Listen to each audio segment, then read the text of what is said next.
interesting the way you kind of like synced in on each other. Yeah. Hi, Shabbat Shalom. Shabbat shalom. Boker tov. Boker tov.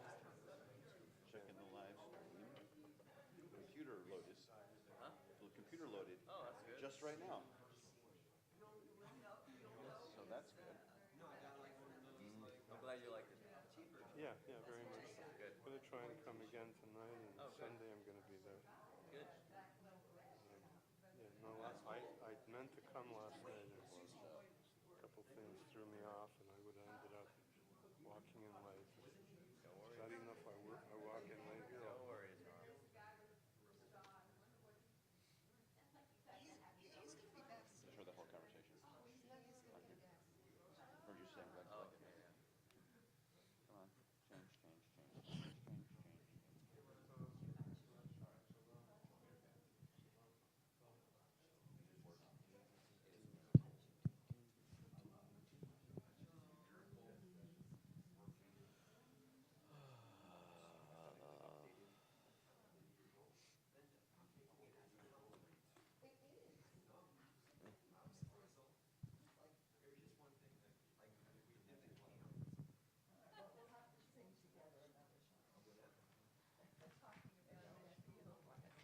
Oh, talk about the spiel all you want. Talk. Tell me more.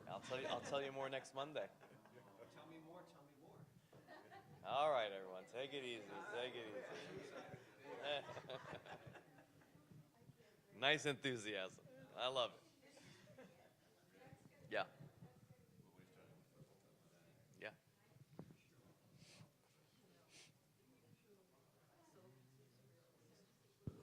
Shabbat Shalom, everyone. Hello. Shabbat Shalom. Hello. That's Shabbat hot. Shalom. Nice to see you too. Oh my goodness. Nice to see you. So nice. No. Didn't. There was no party. There was no after party. There was no after party on. There was an oneg. That was the after party. Yeah, for those of you who were there last night, I hope you enjoyed every minute of meeting. We've been talking about Dan Nichols, right, for a while, but if you were there, I think now you realize maybe why we were talking about him so highly, because he just brings this, he emits this loveliness. I was fangirl a little bit. I was excited about it, but I think it pales in comparison to Muchnick. I think Muchnick was every free second that was every free second that we weren't playing something, they were talking, and he was like, and so this one time I played this one thing, and I had this one gig, and people were singing, and it was great. And every time. I think you're exaggerating. No, I'm not exaggerating. Every Just time. a little bit.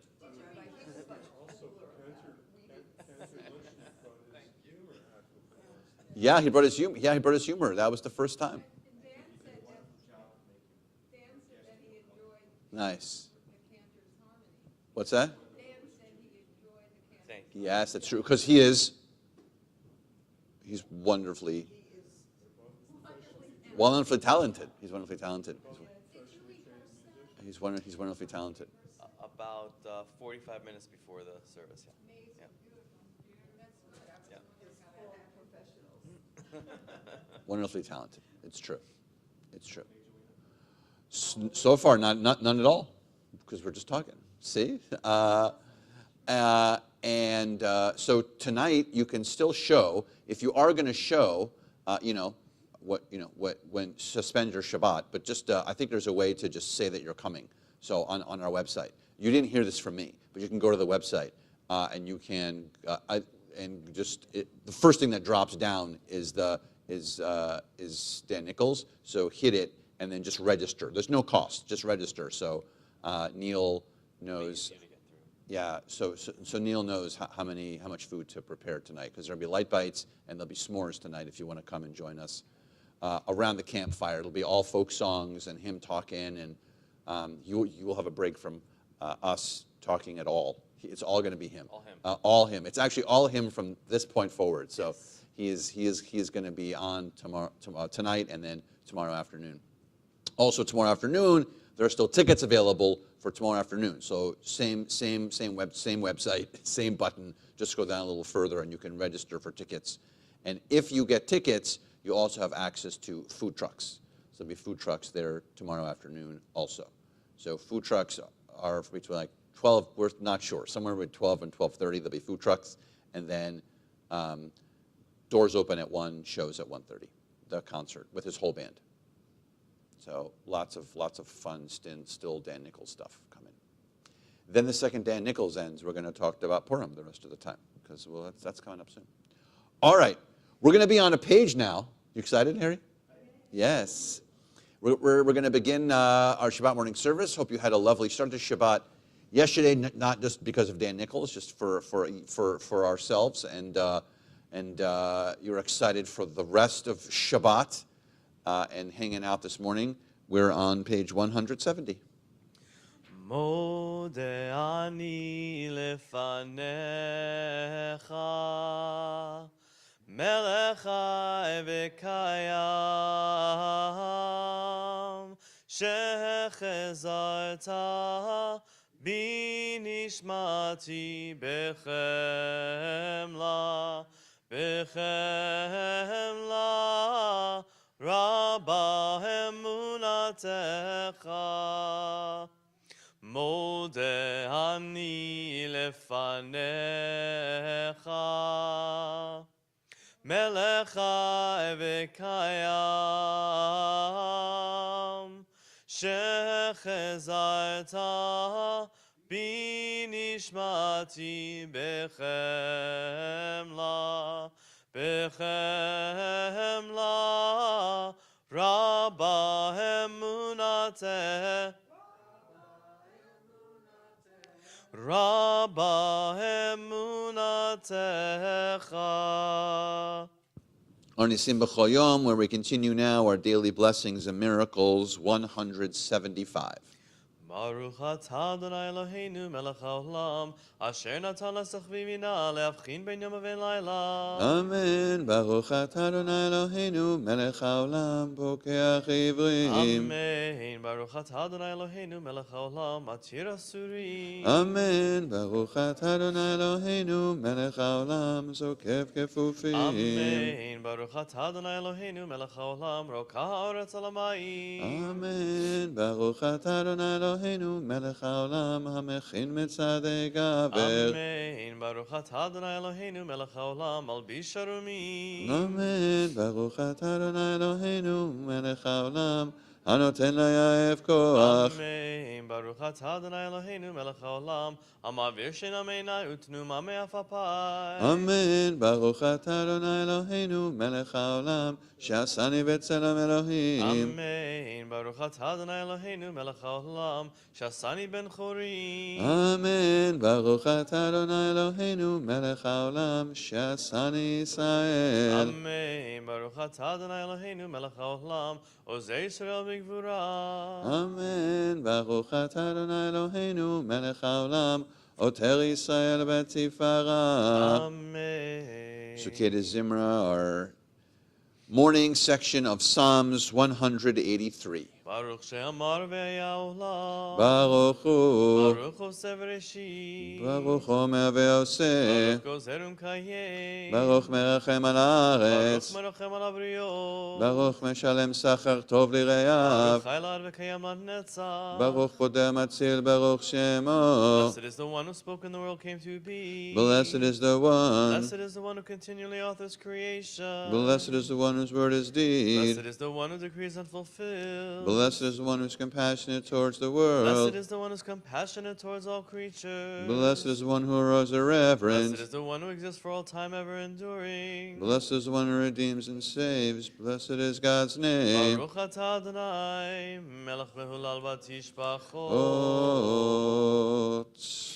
We continue Shochen Ad, middle of page 192. Shochen ad maharom v'kadosh shemo, v'chatzuv ranenu tzadikim ba'Adonai, laisharim navatehila, בפי ישרים תתהלל, ובדברי צדיקים תתברך, ובלשון חסידים תתרומם, ובקרב קדושים תתקדש, ובמקהלות רבבות עמך בית ישראל, ברינה יתפאר שמך מלכנו בכל דור ודור, ישתבח שמך לעד מלכנו, האל המלך הגדול והקדוש בשמיים ובארץ, ברוך אתה אדוני, אל מלך גדול בתשבחות, אל ההודעות, אדון הנפלאות, הבוחר בשירי זמרה, מלך אלכי העולמים.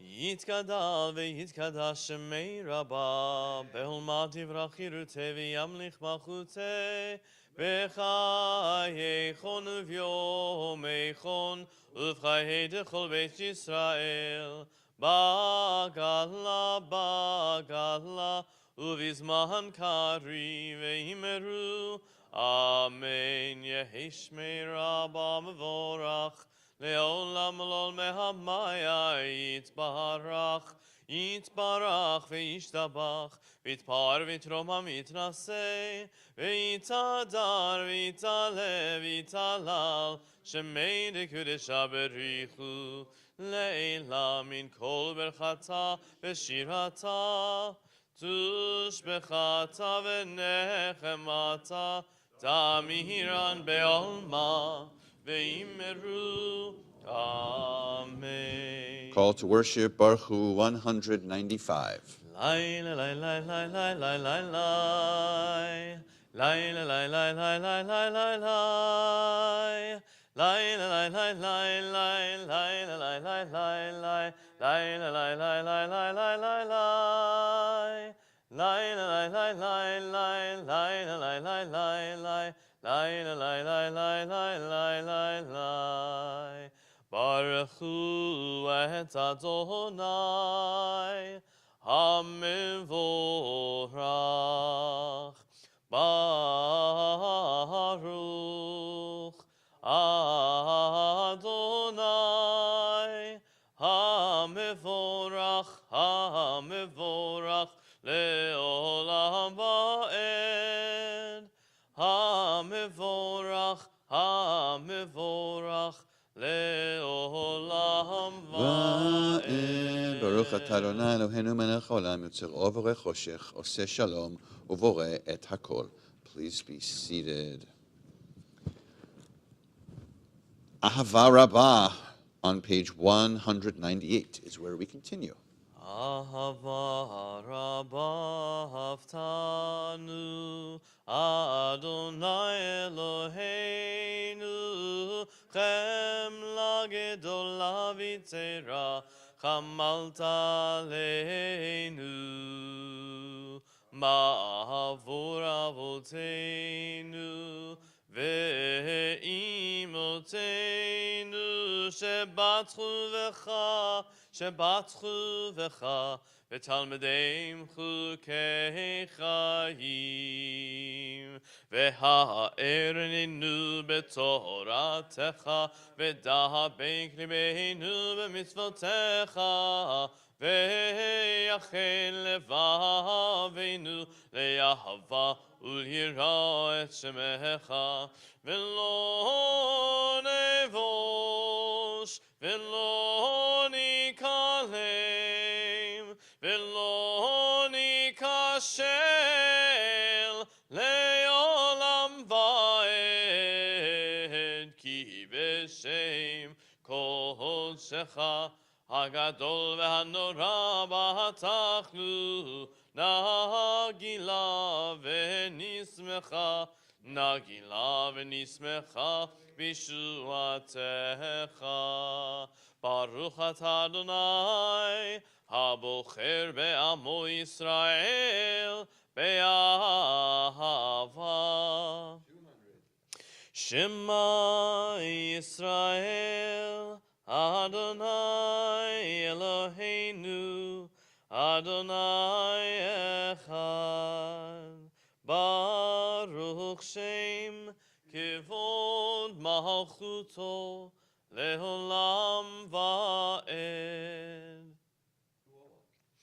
Ve'ahavta et Adonai Elohecha Bechol levavcha uvechol nafshecha uvechol meodecha vehayu hadvarim ha'ele asher anochi mitzavcha hayom al levavecha v'shinantam levanecha v'dibarta bam v'shivtecha b'veitecha uv'lechtecha b'derech uv'shochbecha uv'kumecha Ukshartam leot ayadecha, vehayu letotafot beinenecha, uktavtam al mezuzot beitecha, uvisharecha.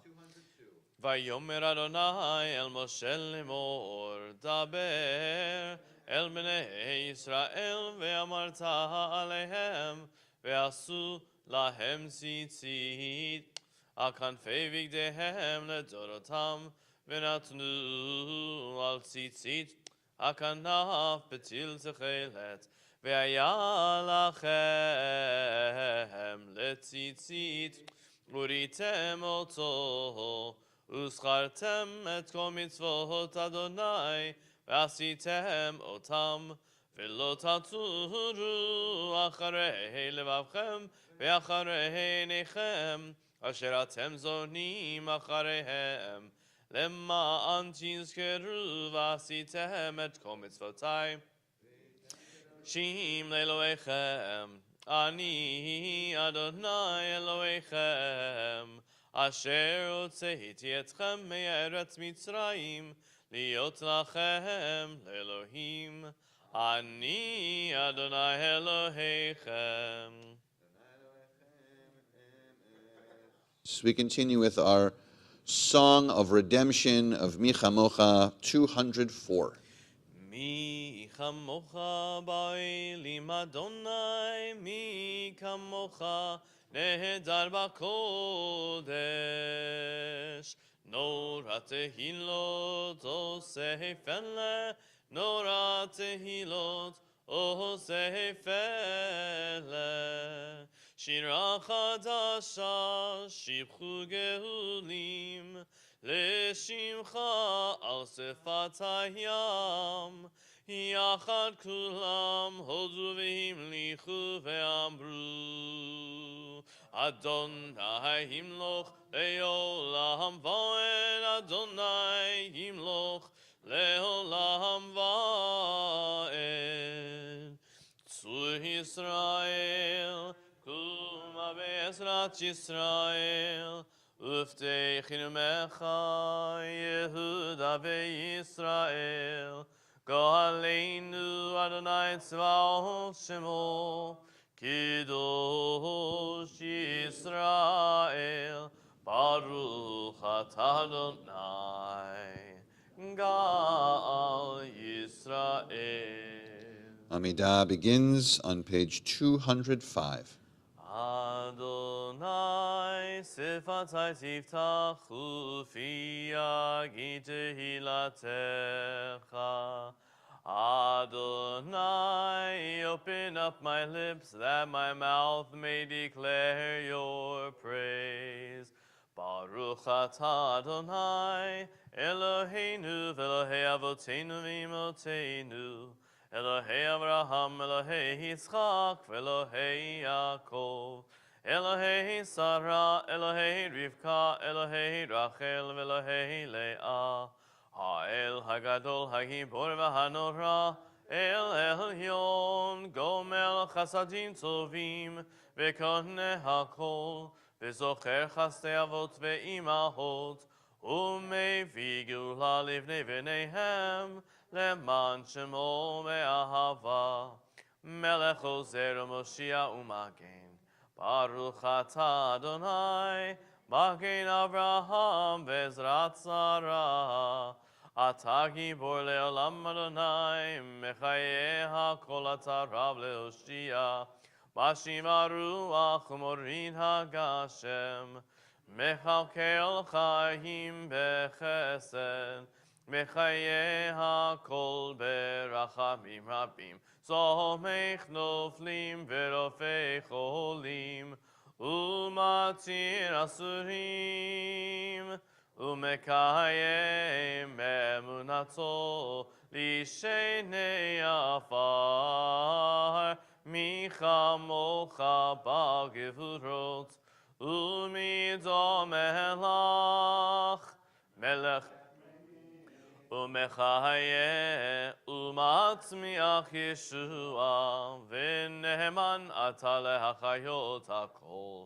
ברוך אתה אדוני מחיה הכל.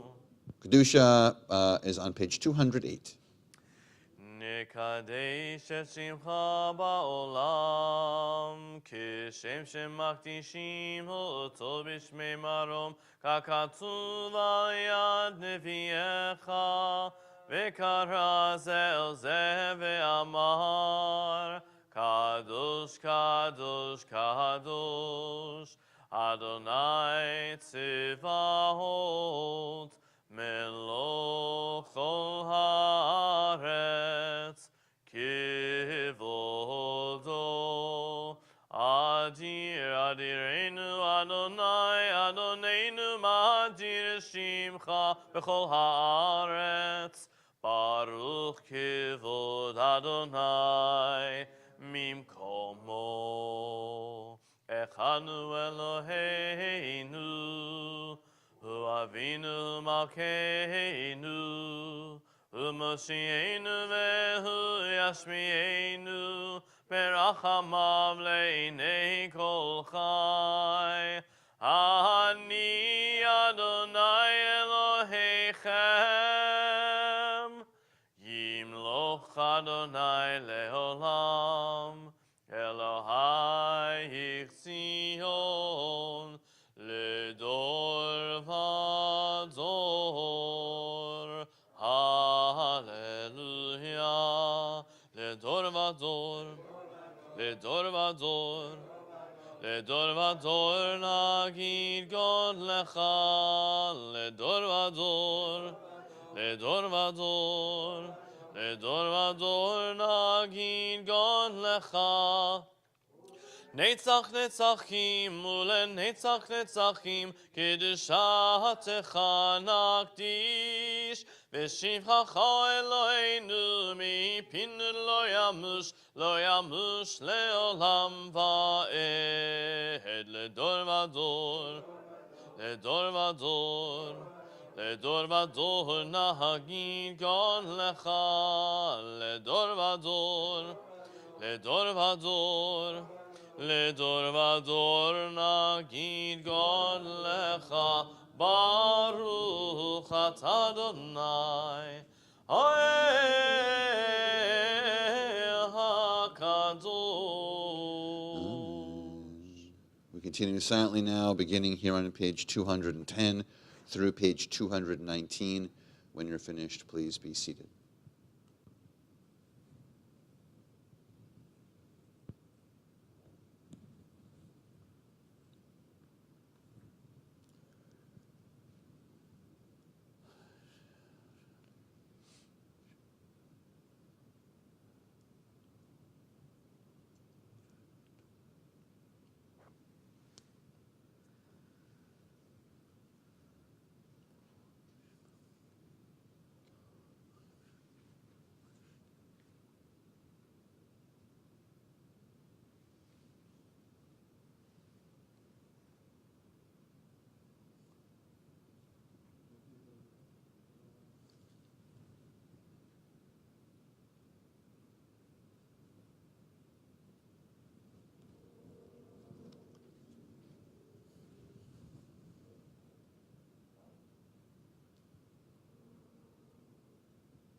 Ose shalom, shalom bimromav, uyase shalom aleinu, ve'al kol Yisrael, ve'imru amen. Ose shalom, shalom bimromav, uyase shalom aleinu, ve'al kol Yisrael, ve'imru amen.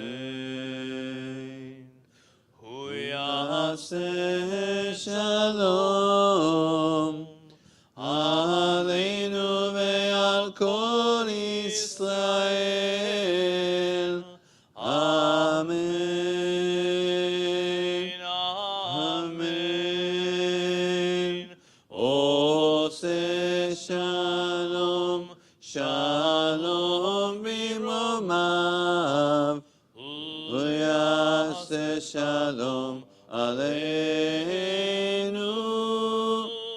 ve'al kol Israel, ve'imru amen. Ve'al kol Israel, ve'imru amen.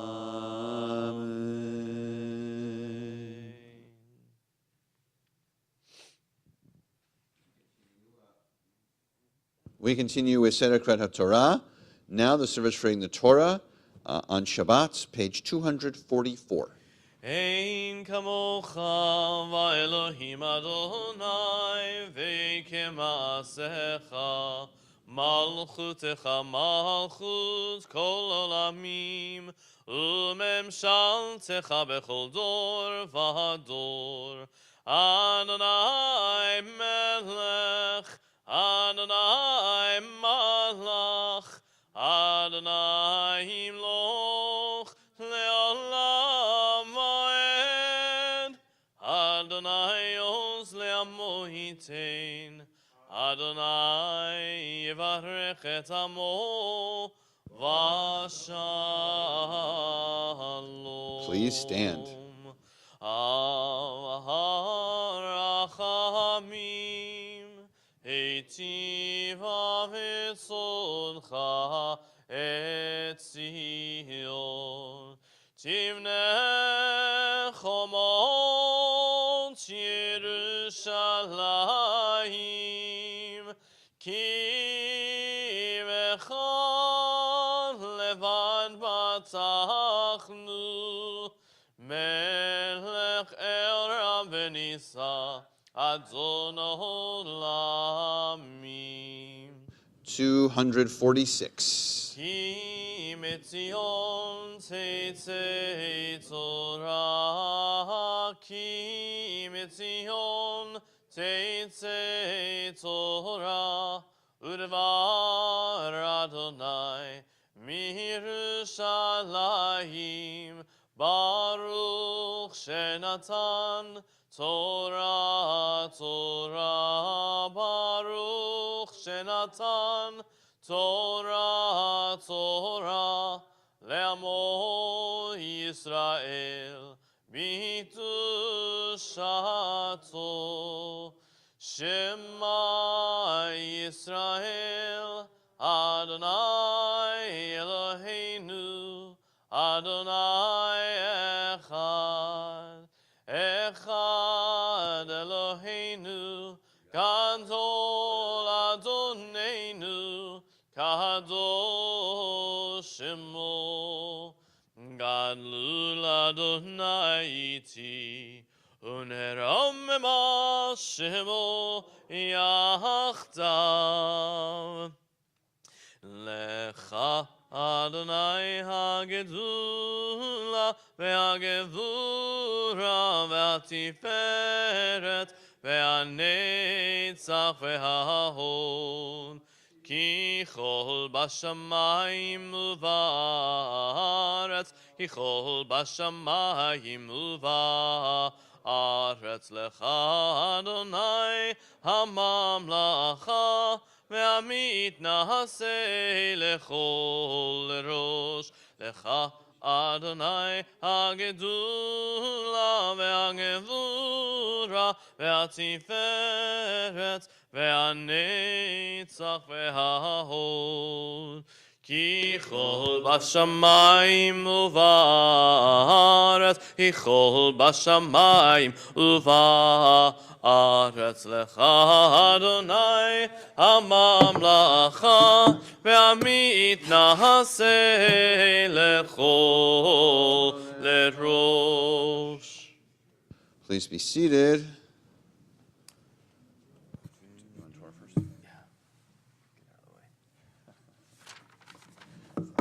think that's what the rabbis said also in the Mishnah. That's what they said. Let's do Torah first and get it out of the way. This is in Yavne. Yeah. We're going to be reading from the Torah portion called Truma. Truma. What a great Torah portion. It is such a good Torah portion. It's 25. Exodus 25 is where we are. Truma. Such a good Torah portion. Is it really? It is. I have a whole story about it. I'm going to tell you a whole story about Truma in a minute. It's such a good Torah. It's one of my favorite Torah portions. It's Truma. It is. Really? Mm-hmm. Oh. I'm going to tell you a story in a minute about why Truma is one of my favorite Torah portions. I can't wait to hear it. Yeah. Oh, I have some. I can't tell you, though, because my professors will hear me. And then they'll take away my smicha. Oh, your professors are watching? But I don't know. Probably not. They don't care. There are worse things I could do. Oh, you're good. You're good. That's good. Then go. Exactly.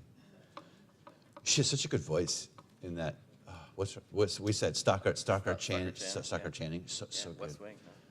Right. Oh, Crazy. So good. That's right. Could read about West Wing for a while. All right.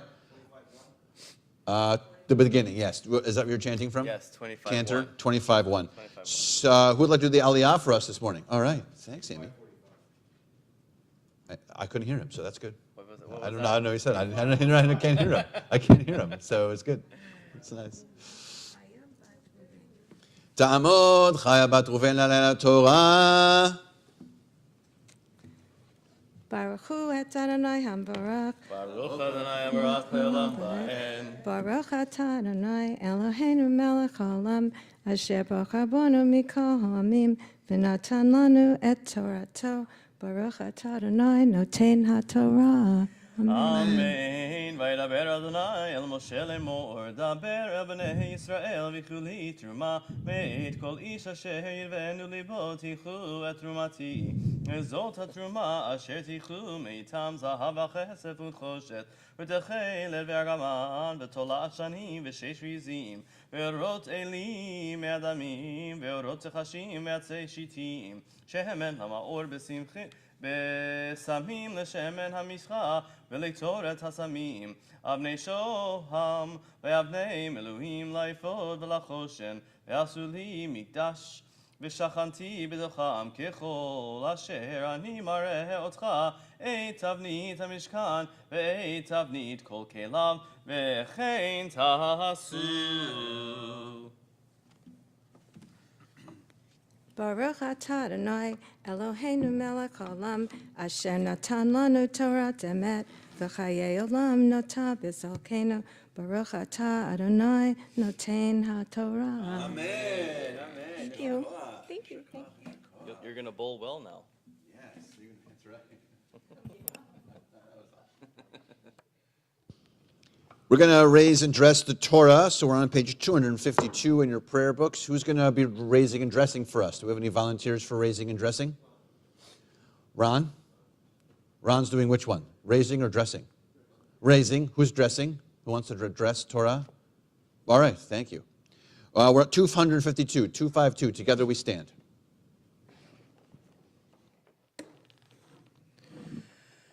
וזאת התורה אשר שם משה לפני בני ישראל על פי אדוני ביד משה. תורה, תורה, תורה, תורה, תורה, תורה, תורה, ציווה לנו משה.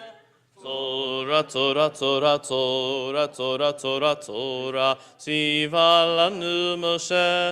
Torah, Torah, Torah, Torah, Torah, ציווה לנו משה. Torah, Torah, Torah, Torah, Torah, ציווה לנו משה. Torah, Torah, Torah, Torah, Torah, Torah, Torah, ציווה לנו משה. Torah, Torah, Torah, Torah, Torah, Torah, Torah, ציווה לנו משה.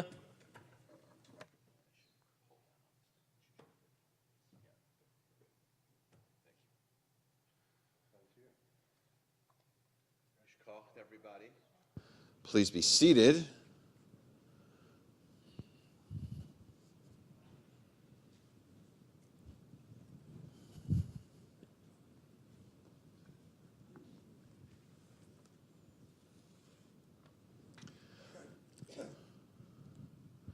All right, still on Truma, still on 25:1. I'll tell you why this is one of my favorite Torah portions. Did it get stuck there? Yeah, it's stuck on. It's stuck on. Oh, they used the short one. How's that? Yeah. So, well, it's one of my favorite Torah portions because when I first got to HUC in Jerusalem. So my first year of rabbi school in Jerusalem, 2 weeks in, they put a sign-up board to sign up to do your first sermon in front of the class, and so it didn't say the Torah portions; it just had dates.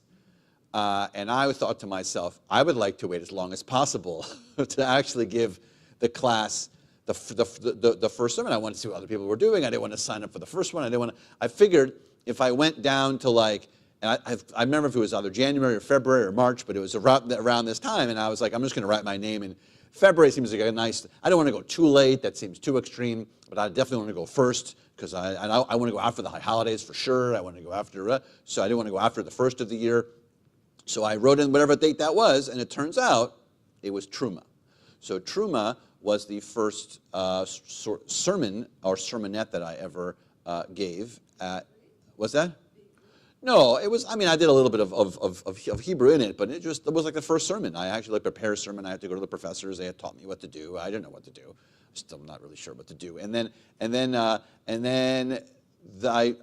was the first sermon, and I remember I was so excited about it because I really studied. I studied every single word, every section, every corner of this Torah portion inside and out because I had to, and then what began at HUC. Did they have this too at HUC? That after you gave your first sermon or your first thing, there was the critique section was afterwards. So all of your colleagues would come and tear you apart. So I remember I was thinking who was going to say. By that time also I knew all my colleagues. So I was like, who's going to say what? Were they going to tear me apart? The professors could tear you apart, which was delightful all the way through all of school, by the way. So every sermon or everything that you gave. Even when I got stateside, they could tear you apart. Yay. So because I figured it was the first thing that I ever did, when you were ordained, every ordinee got to write a short little paragraph about themselves because there was a little booklet that everyone got at ordination with the name of all the new, a picture of us, and then if we had a job, where we were going at that time. So I was going to Arizona. I had that job already. And then a little blurb, and then you had to write a 5-sentence Dvar Torah as part of your little blurb that you got. Everyone got a page. And I thought what a nice way that I would bookend my first experience with Truma, and I wrote all about Truma also in my ordination thing. And so the super bonus is that because I bookended my time, I didn't know this at the time, but Lisa, my wife, commissioned a piece of art for me has the famous line in here, which we'll talk about in a minute, and she commissioned that line, and there's a piece of art, and if you want to ever visit my office, it's sitting in my office, this piece of art that she commissioned with the sentence from this week's Torah portion, because it sort of bookended my whole school time and with Truma. So that's why I love this Torah portion. That being said, it's not the most riveting of Torah portions. So I have an affinity towards it because of the connections that I have. So right now I was whispering with Kendra Muchnick, and I was like, I love this Torah portion. He was like, why? Is because it's a little dry. You'll see it's not the most exotic of Torah portions, but I have this personal affinity to it. And we're going to spend, I presume, I hope, a whole bunch of time looking at what most people think is the most famous line that comes from this Torah portion.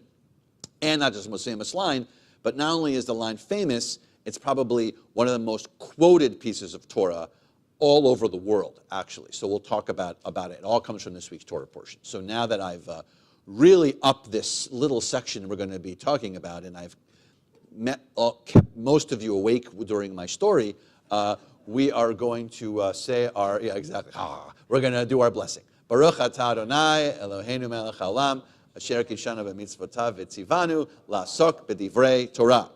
All right, here we are, Truma. Here we go. The Eternal One spoke to Moses, saying, "Tell the Israelite people to bring me gifts. You shall accept gifts for me from every person whose heart is so moved." Okay, great. So first, where are we in Exodus? What's happened so far for us in Exodus thus far? We're not that many Torah portions in Exodus, right? So what's happened? We left Egypt. People were complaining. Moses is worn out. Right, his father-in-law comes and sort of help him out, sort things up, create an order system for himself.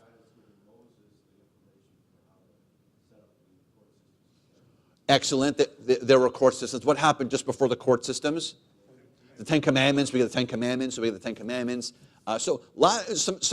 though in a short window of space, lots of stuff has been going on for the Israelites. They've been on this wild ride, essentially, right? They get pulled out of Egypt. They're finally free. They don't know what freedom is. They still have a slave mentality. They're still kind of a mess. They're sort of whiners, right? And yet we still get Ten Commandments. Then we get the rules from last week. Yes. So the numbers usually are somewhere around 520,000 men. So it's about 1 million, I would say around 1 million people. Probably smaller, but also more equipped to fight, right? These were simply just people walking in the desert. The people they came across were probably established for a little while, since they had been back on the land since the Israelites were enslaved, right? So the land was clearly ours from the beginning, and then we get enslaved, and then we come back to the space, and there are people who are living there since we've been gone, and so but they were probably smaller, but probably scrappier and more put together. But don't forget, every time we reach them, we win, because of God's help, because of whatever structure there is, and that's what we talk about more in the book of Numbers, and then eventually into Deuteronomy, and then into Joshua, and into that stuff where we get really the. I don't know. I mean, it's not that far. I mean, we're, 2 months, 3 months, 4 months out of Egypt. It's not very far. It's a very slow window. No. More than a football stadium full of people. Oh, so much more. A football stadium has 100,000 people. This is 1 million people. So that's. Clearly, well, they weren't, and now they are. So, right. So last week we get the basic attempts at showing them what the structural system can look like for them, if and when they have land, and when they have in their homeland, and all that stuff. That's what the structure that we got last week. So now that we got that, we start actually the trend from here forward moves us closer into what will be a lot of what's happening in Leviticus. So it starts now. The setup starts for what will be ritual systems, what Leviticus is to talk about, but we can't get into Leviticus, can't get into the structure of what we're really talking about in Leviticus unless we have this. So now we have Truma. What does Truma mean? Yeah, it's more than just a gift. I mean, it says gifts, but does it say gifts in your text? By the way, I didn't hand out the other text. Anyone want another translation? And I'm happy to give you one of the alternate translations. The women's Torah. Yeah? All right, great. So, yeah, I have a few other of the other ones if you want. Anyone else want the Women's Torah Commentary or Etz Chaim, or which one do you want? All right, great. I guess I got Fox or Etz Chaim. Anyone? You want Etz Chaim? Okay, great. This is Women's Torah Commentary for you. Here's the Koran for you. Yeah. Who said Etz Chaim? Marcia. Okay. I don't have a Hertz, but I have Fox, if you want Fox. No? All right. There you go. Okay, so, yes, Truma is a gift. It is bigger than that, though. So a Truma is in modern Hebrew, a Truma means a donation, actually. It's a tribute. I suppose it's a tribute. How would you define tribute when you use it in that context, though? How would you define tribute? Yeah, it's a willingness. There's a willingness to give it, and this is what we're going to talk about a lot. I'm going to ask you a lot of times throughout, really from now forward, the difference between a truma and a mitzvah. What's the difference between a truma and a mitzvah? What's the difference between the two of them? It's an act, but so can truma. Yeah, but it sounds like a mitzvah is a commandment. Telling you this is what you have to do. Yes. Telling you this is what you have to do. Yes, a truma, you're saying a mitzvah is a commandment, it's telling you what you have to do, and a truma then is It's more gifts of the heart. Exactly, it's from the heart, right. So which, by the way, I think we mess up all the time, because when we say we're doing a mitzvah, and it feels like we're doing it from the heart, your heart is allowed to be involved in the process of doing a mitzvah. However, you're commanded to do it. It's not like you have an option. God is saying you're commanded to do this. When you are engaged in the mitzvah, your heart can be moved, but it's still a mitzvah. I'm still commanding you. God is still saying you are going to take care of the sick, period. When you take care of the sick, you might think, boy, that felt good because I was able to help someone. Yay for you. However, you were still commanded to do so. So it's interesting for us to think about that, because I think we always think, oh, what a great job I just did, right? That's why Mitzvah Day is such an interesting thing for us to talk about, because you get back in your car, you get home, and you think, boy, that was a great day. I did a great day of doing good stuff, but you were kind of commanded to do it anyway. So again, yay, you felt good, but you had to do it anyway. Yeah.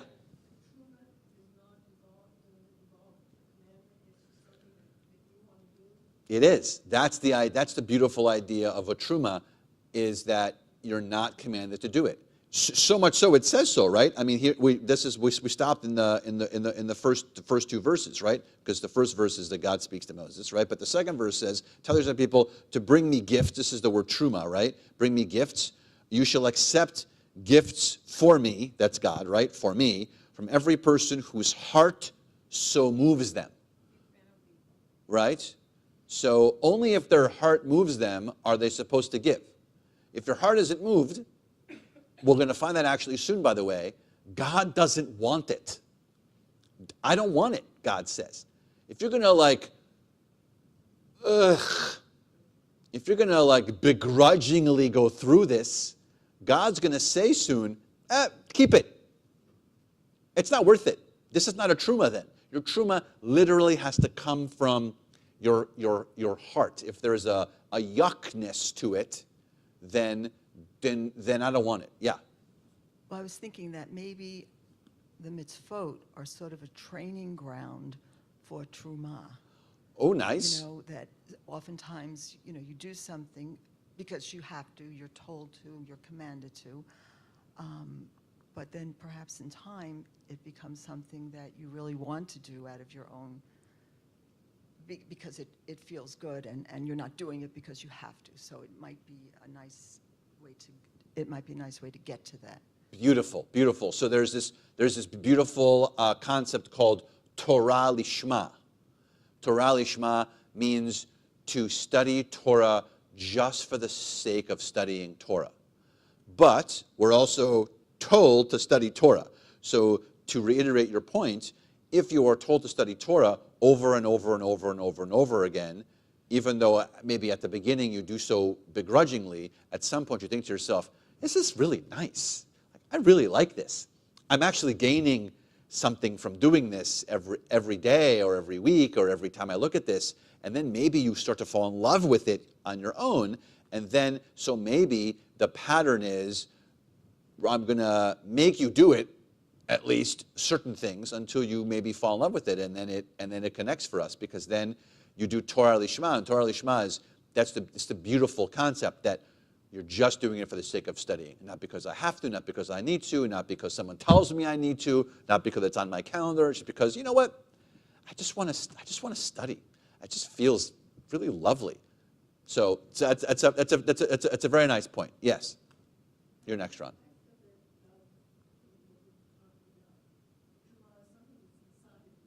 Yeah.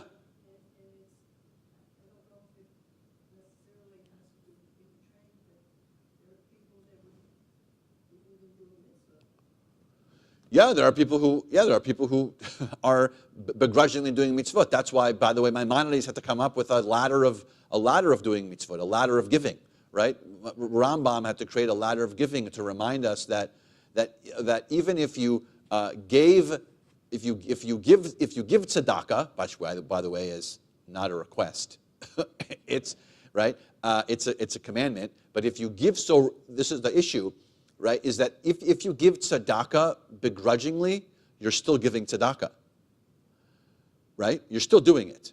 So that's why Maimonides made this ladder. And even the bottom rung is, even if you're like, ugh, I really don't want to do this. I don't feel like it. I don't know where the money is going. But here's my money. You still did it, but it was super yuck. But you still did so. That's still check mark for Maimonides because you do it. But that's not what this is. This. There's no yuck involved. Ron and then Harry. Yeah. Okay, my feeling is that when you do it, you're not really doing it from the heart so much. You're doing it from the kishka. Once you do it, then your heart feels good. That's nice.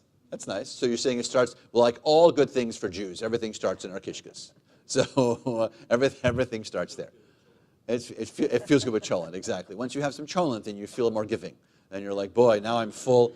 Now I'm really full and satisfied, and now I really feel like I want to give. Yes? Mm.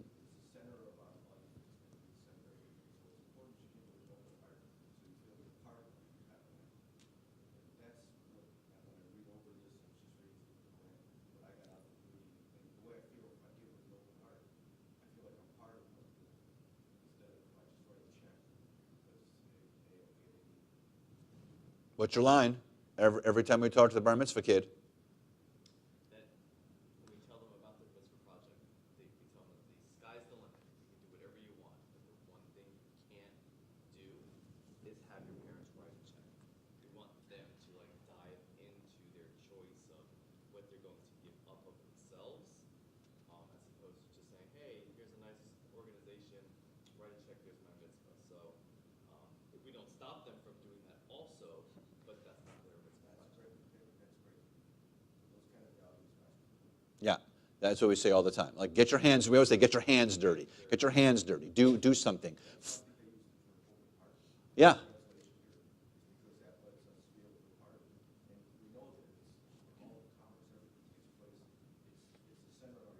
Mm-hmm. We also tell them that when choosing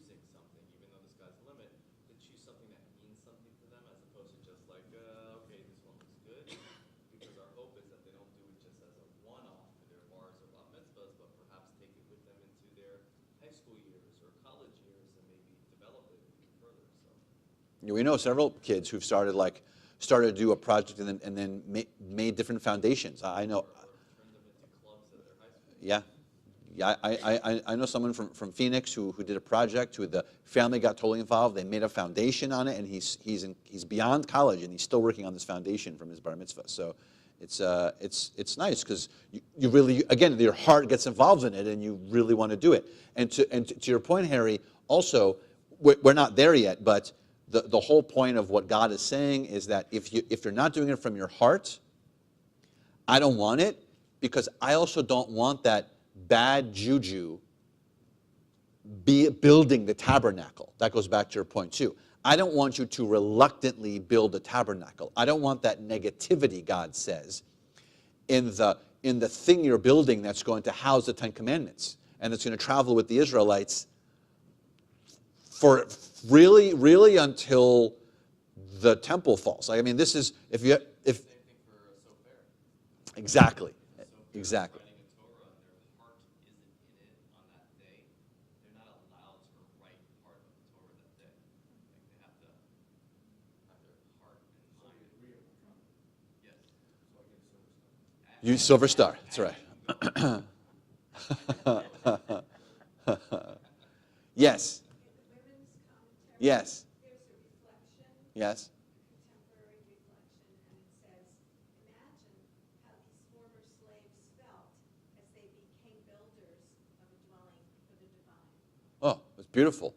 Yeah, there's a full transfer, a full sort of, and clearly how brilliant, we're talking about God, right? So how brilliant the system in which the systematic system in which the Israelites are transferred from slaves into a community, and not overwhelming them, but to show them these little pieces about how you're going to love this and how you're going to do it, and how, like, the learning process that's there for the Israelites, so that at each step, slowly they transfer from being slaves and eventually turn into a people.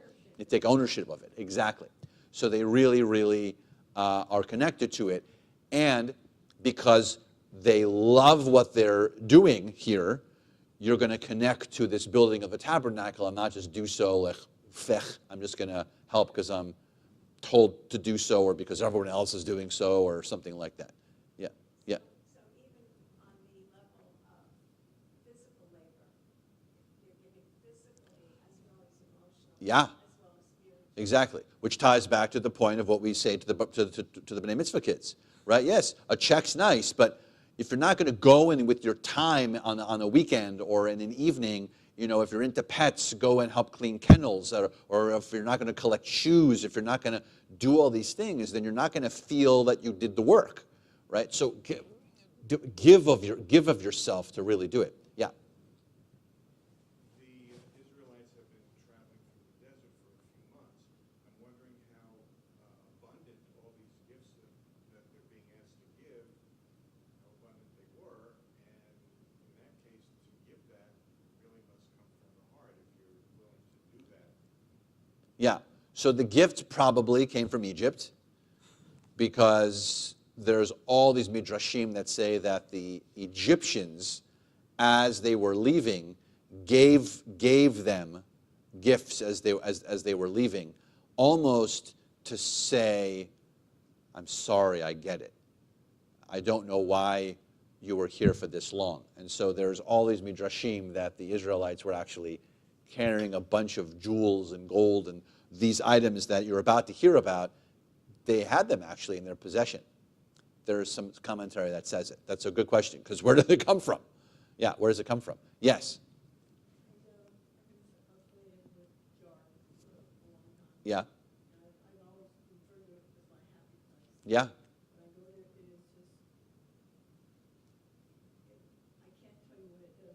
Mm-hmm.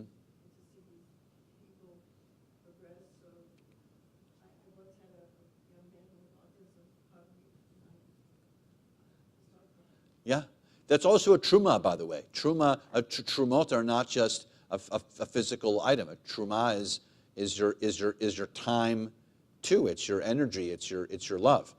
So is a mitzvah, by the way, but again, you're commanded to do those, right? Because God says, you're going to do this, because I told you, because this is what Jews do. But it's also nice that we just volunteer our time because we want to, because we love it. One other hand. Ron, you going to say something? Okay, great. Okay. All right. So we're on 3. And these are the gifts that you shall accept from them: gold, silver, and copper, blue, purple, and crimson yarns, fine linen, goat's hair, tanned ram skins, dolphin skins, and acacia wood, oil for lighting, spices for the anointing oil and for the aromatic incense, lapis lazuli, and other stones for setting, for the ephod and for the breastpiece. Okay, great. So now here is some of the list. Here are the things I want you to bring for the gifts of your heart. And here they are. It's literally a laundry list: gold, silver, copper, blue, purple, and crimson yarns, fine linen, goat's hair, tanned ram skins, dolphin skins, acacia wood.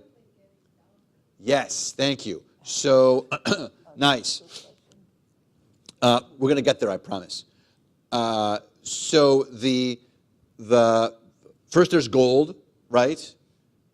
Which is precious. Now, some commentary says literally these were the objects. Literally, there was gold and silver and copper.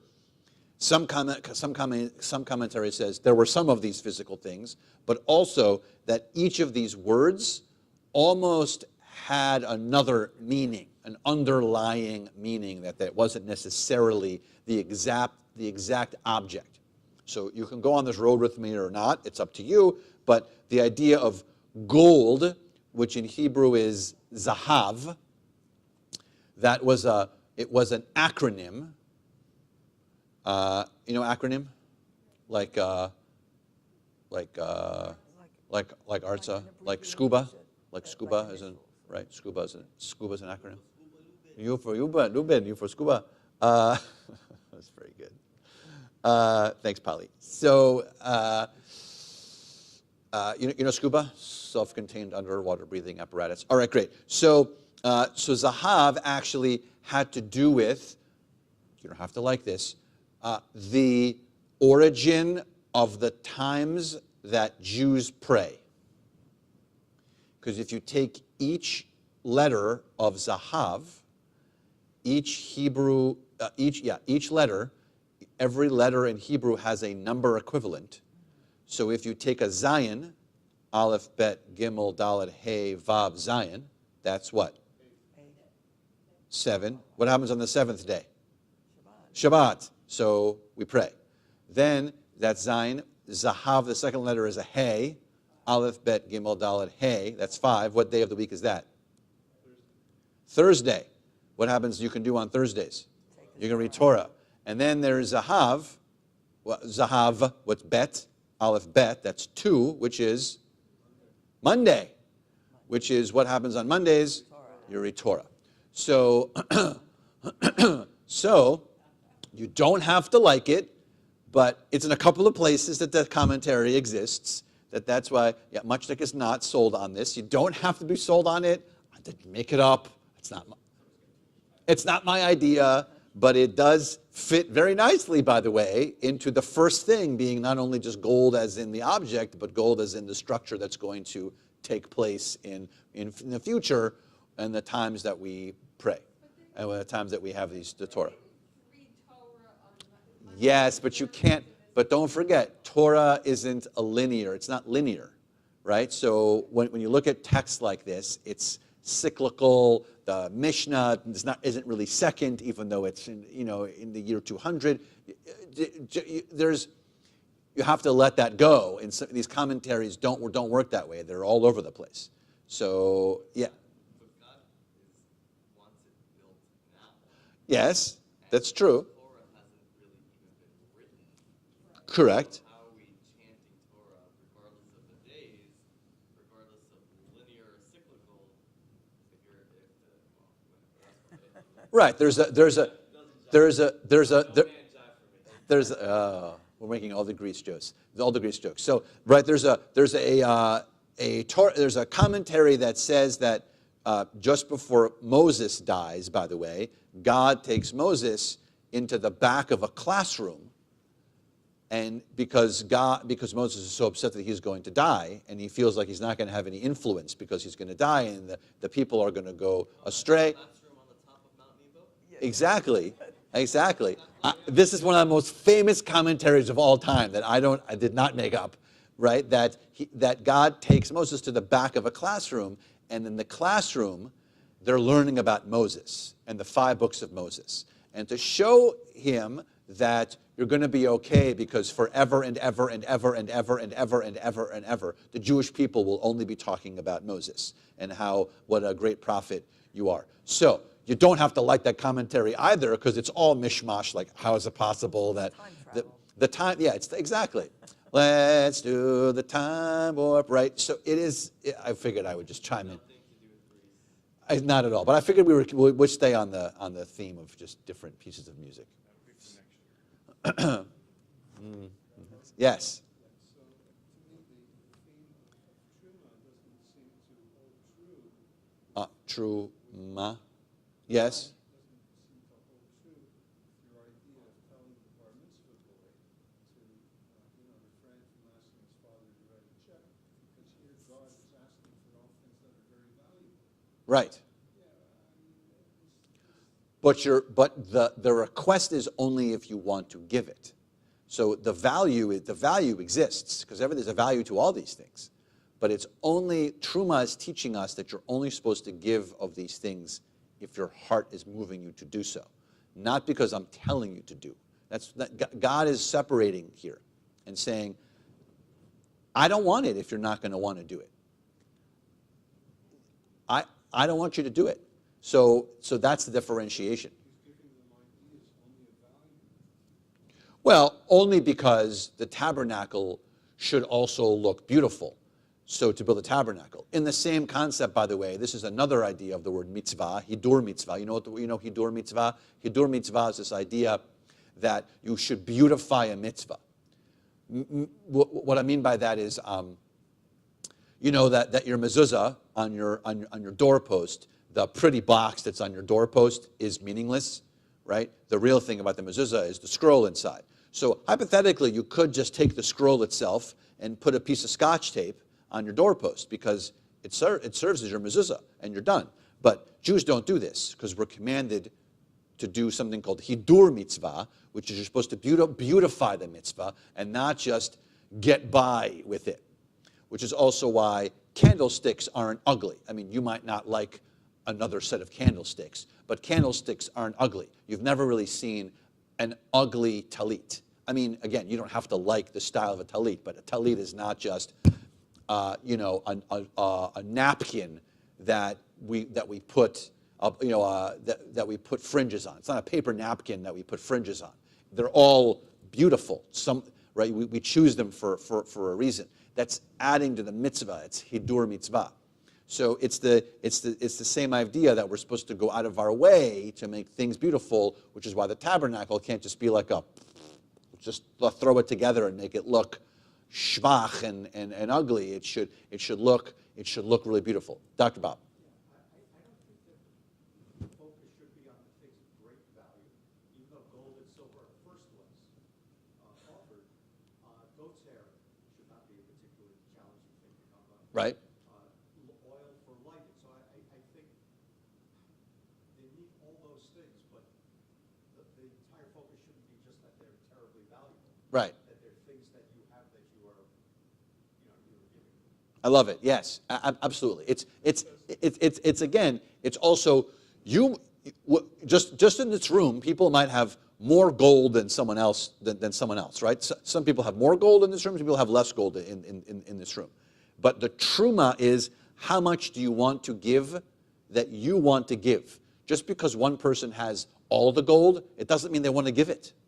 But by the way, and I might have this much gold, but because my heart moves me so much that I'm going to give it to you. It doesn't have to be about the value level of what each of us has in the room. It's about the giving level of what you just want in your heart. Exactly, the value is from the giver. And maybe the goat's hair is of such great value to me, by the way, and I have no gold. But the goat's hair, which seems common because we can imagine there were goats, wandering with them. But that's what I wanted to give. Yes?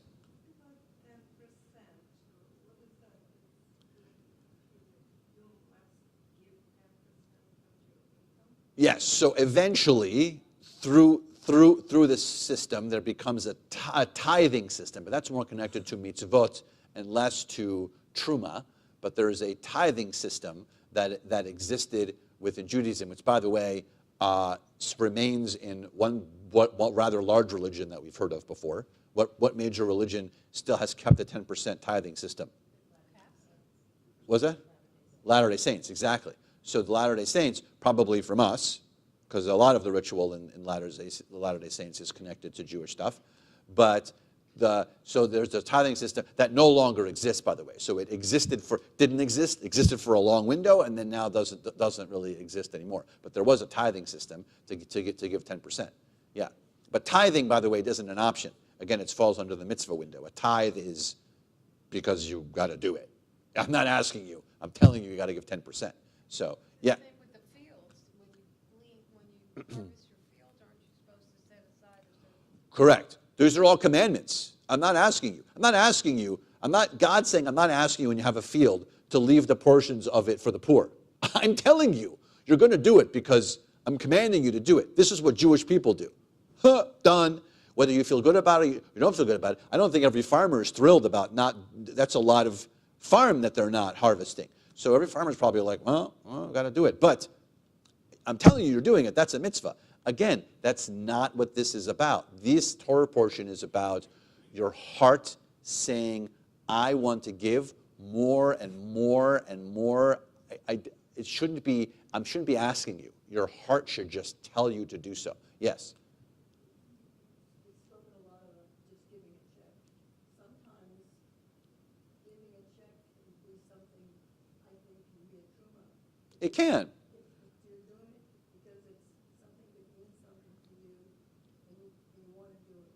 Sure. We're only referencing it to mitzvah students, meaning like asking mom and dad to do what we're asking them to do as a mitzvah project. Like, don't go to mom and dad and have mom and dad write a check. Sure, if they want to. No, writing a check can be a huge truma. Absolutely. But the kids can't do that, and we don't want them to. We're available for that check writing truma anytime you want, by the way. If your heart moves you, we're available for those check, right? Never turn down. All right. Here we go. 8. And let them make me a sanctuary that I may dwell among them. All right, there it is. There's the most famous line in the Torah portion. It's the piece of art in my office. It's also the line above, I don't know, 50% of every synagogue in the world has this line above their donor's wall, right? Because it's part of it, or part of synagogues, or part of the top of the right. So let's dissect it for a second. So let's dissect this idea and let them make me, who's me? God, a sanctuary that I may dwell among them, not in it. So what is God not actually interested in? The box, exactly. God actually, even though God is telling you, I want you to build the box, God actually doesn't care about the box. What's the purpose of the box? It's a symbol.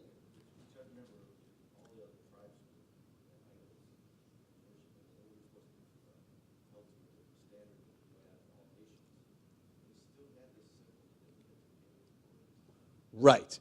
Why is that so brilliant? Because it brings the community together. It brings the community together, absolutely. But I mean, why is it brilliant that there is still a little of an object that they're looking at? Why is that so brilliant? That's what they used to. They needed it. They needed it. They needed still a physical object. But they weren't. But it was very clear to say, you're not praying to it. You're not going to bow down to it. I'm not going to even live in it, God says. It's not that God lives in this box. Exactly. Exactly.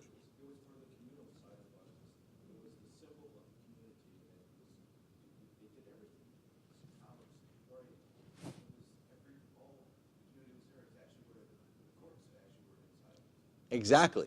Exactly. Do you know of such a thing? Yeah. Like what? Like the thing we're sitting in. Yes. Like this exact thing. This is the exact same concept. We're literally sitting in the same thing. God doesn't necessarily live in this box unless we bring the presence of God in here for ourselves. But God doesn't live in this box. And is this box pretty? Yeah, this box is pretty because it's not just an ugly thing that we threw together. This is a beautiful box that we get to sit in. And by the way, it's just a box. So, however, do you have a different feeling when you come into this box than when you walk into, let's say, a box called Target? Target or Walmart. Those are boxes that are built. They're not ugly. Why is that different than this box? What's that? It's not a silly question. Why is it different? What's the answer? If it's a silly question, what's the answer?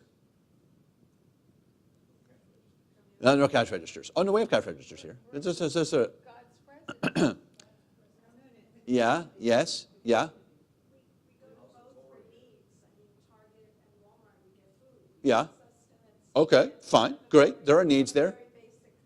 Yes. But we get sustenance here. Right. So, but in here, don't you feel different in here when you come here? What's that? The Torah's here. Don't you feel this is where the community, you feel this connection here. You feel this beautiful. Now, and granted, by the way, this is our shul, but I bet you feel the same way when you go to another shul. It's not your shul, so you don't feel that maybe same connective feeling. But when you walk into the door of a shul, you feel like you feel the presence, you feel it. It's different you could be at a shul in Idaho or in Israel or in the Middle East or in Europe, and you open the door and you walk in and you're like, I'm home. I feel home. Like this is home, right? Because this is our shul. But yeah. Yeah. Yeah. Right? There's a reason. And all of that feeling comes from this sentence. And that's why it's such a famous sentence. Because, yeah? No, I was going to say, what Sandy said, it's more than that. The magnitude of it is huge because it's energy and it's fellowship, it's community globally. When I'm in synagogue, 9 out of 10 times, I'm thinking about, I'm in community right now with people, Jews all over the world, davening also. And that is tremendous power, and that's tremendous faith. Do you need this box, though, to connect to God? Can't you connect to God on the road or on the street or in a forest or anywhere? Right? So why this thing, though? But why this thing, though? Yeah?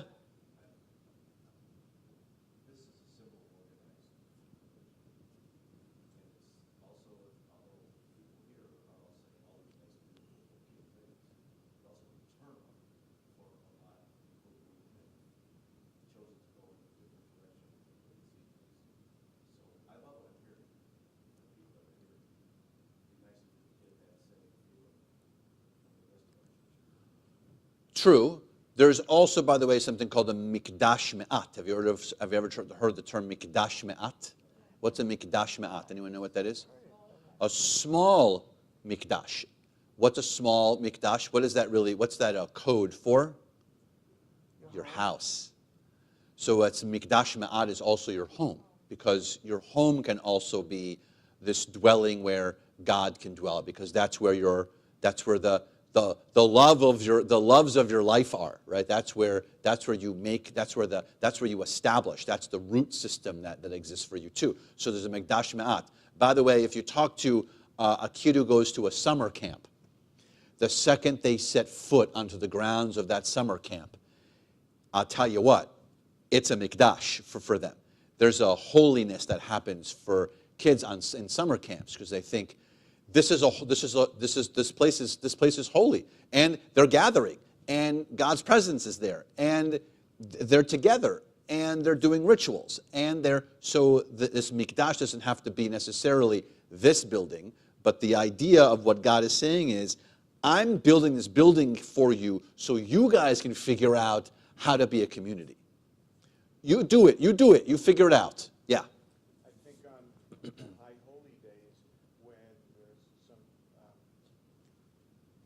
organizations that hold services at a high school, Yeah. or maybe a community center, and it's still a holy gathering.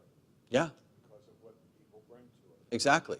And by the way, great example, because on Monday it'll be a high school again. Right? On the following day it'll just be a high school. On the day that you're doing the holiday in there, it's not a high school. It's the gathering place that's this focus for the Chagim. Right? So the box doesn't necessarily matter. It's what you bring into the box that makes it into the holiness and the holy space. So this is what God, I think, is doing, and I think God does. Yeah. Similar to how God presents the Ten Commandments and starts giving this guideline for the Jewish people who have been slaves and didn't really have this concept or understanding of how to live a life free of slavery. In a way, this Torah portion is kind of now instructing them and guiding them in how they can go about being more connected with God and how they can go about praying and what that process might be. And so this symbol of a box, just helps them focus a little bit more. Yeah. It's beautiful. Yeah. Yes. I was just going to tell a little personal story. This was my least favorite Torah portion because I had 3 children who went through the Jewish day school system, and when I tell you that the word diorama strikes fear in my face, I mean that. So as I've gotten older and my kids graduated, I've come to appreciate it. But I was going to say that, so the Holy Temple was a outreach of the a logical progression of the tabernacle. So you have the tabernacle, Yeah. you have the Holy Temple, and the Holy Temple fell apart in the destruction of the second one. So then we're left with what? We're left with redoing the whole system. Yeah. Is the synagogue a logical outgrowth of the temple, or was this a whole new circumstance? And might there now, if synagogues are falling out of favor, if you will, we don't know what's coming next. Right. Well, so there are, first of all, yes. So fascinating points. That I have different responses. The first answer is that when it went from the Beit Mikdash to the temple that fell, it turned into Batei Knesset. So synagogues are not called synagogues. A Beit Knesset is not a synagogue. It's not the Hebrew word Beit Knesset, which is the Hebrew word for a synagogue, isn't a synagogue. It means a house of gathering. So it's a gathering place. The Hebrew word for a synagogue is a gathering place. So when the temple fell, temples were then established, right? Other places of gathering, because you could only go to one place. And then when it fell, now the rabbis at that point said, go anywhere you want. Go establish these houses of learning, these places of worship, these other spaces. And that's why we have synagogues all over the world. Your second question about what's going to be next, because don't know if everyone's going to love coming to these boxes anymore. I think we're in for figuring that out. I think we're in for how are we going to make this idea of Vasuli Mikdash, like what's the place or what's the concept or what's the idea, that God will be able to dwell among us, I think that's going to be. Look, I think to borrow from Zoom, I think live stream has changed our outlook on how you feel connected to the synagogue, even though you're not sitting in this room, which I think can be beautiful, particularly because we have people on our live stream who can't be here, which is why we have live stream, which is why it exists. Why it doesn't exist is for people to be like, my pajamas are much more comfortable on my couch, and I don't want to go, right? The extension of this house is designed for people who really can't be here, not for people who just won't be here. There's a difference. So the answer is I don't know. By the way, if you have that crystal ball, share with us, because it's going to really help us in the coming years, because we don't know what's going to happen. And we'll borrow just for a second. It's not just this kind of mikdash. Churches have this problem too. Islam has this problem too. People just aren't coming back to the building like they planned. Particularly after speaking with a bunch of different ministers post-COVID, everyone thought everyone would just magically come back. It would be just a flood of people, and that's not the case, because people really like their couch. And I'll speak from, I really like my couch. My couch is amazing. Yes? Ian! What's up, Ian? Hi, Ian. Shabbat shalom. Hi, everybody. I'm just thinking off of that, Rabbi, like, all of this is very nice and very beautiful. Like, I love the idea of this being a construct and all, like, basically like a living sanctuary that's constantly moving.